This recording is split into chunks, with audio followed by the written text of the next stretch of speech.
do to not be first? Do we do enough? Well, I never shut up about it. It must have been about 16, 17. We nicked their guilt rings. Right, the bouncer's guilt ring. This is no good for me. That's the reality. If you want the honest truth, and I see it every day.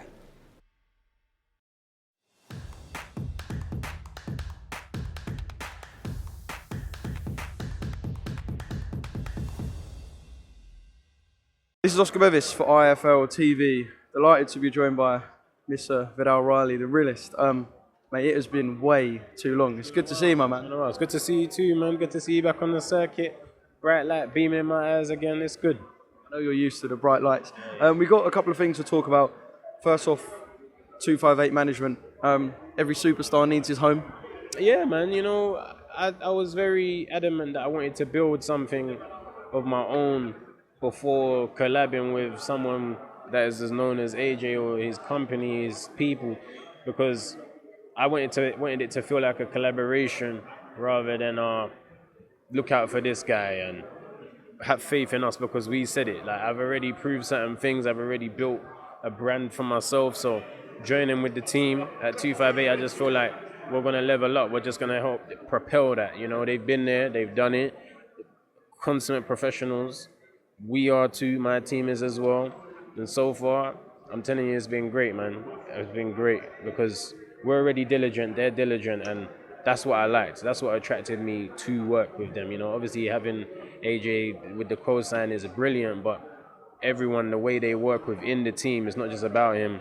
They deserve their credit and their props because that is really who I'm talking to on a day-to-day. That's who's pushing me on a day-to-day. So I'm gassed. It's a wicked way to look at it, kind of seeing it as a collaboration rather than just jumping on board from minute one. Obviously, the picture of you and AJ with the Ultimate Team style card, everything 99 stats.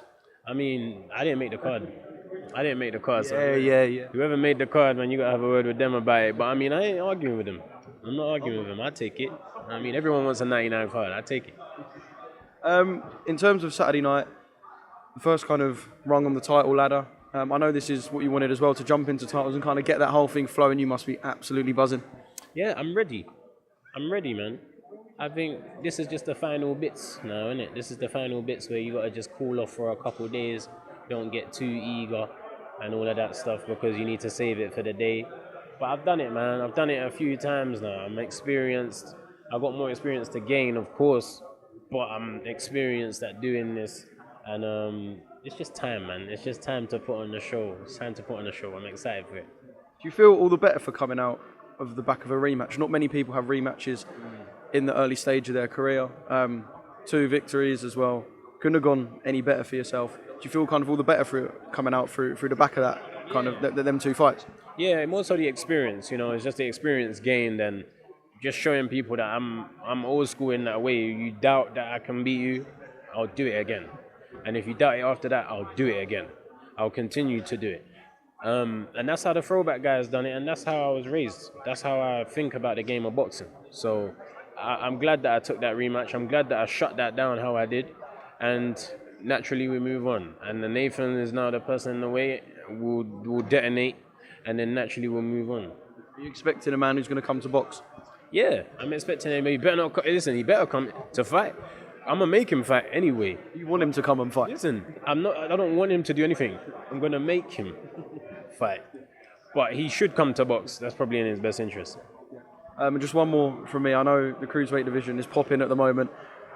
There is a big focus on Saturday, but you know what people are like. You go and win Saturday, people kind of get names in their head, and it all goes up again. There's just big fights out there. No potential names I'm going to say at the moment, but there are big things out there post-Saturday. Well, that's what's going to happen, innit? I'm going to detonate on Nathan. Then everyone's going to say he should fight Opataya next.